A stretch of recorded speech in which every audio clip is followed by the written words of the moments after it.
الرحيم. مرحبا يا أصدقائي. في البداية أود أن أعرفكم بنفسي.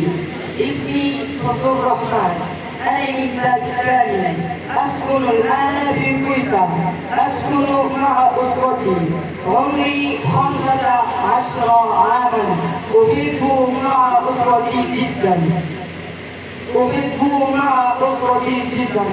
أحب أبي وأمي وأخي وأختي.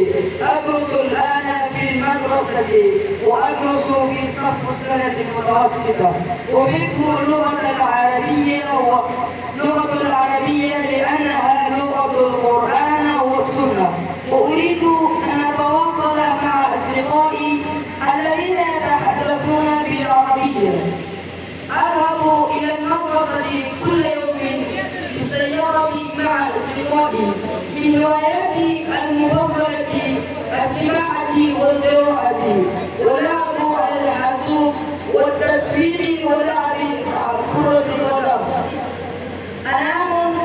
أريد أن أكون في المستقبل رجل أعمال مثل أبي. أنام كل يوم 11 مساء وأستيقظ كل يوم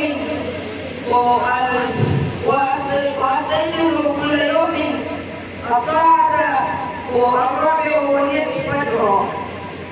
أصلي كل يوم في المسجد وأحيانا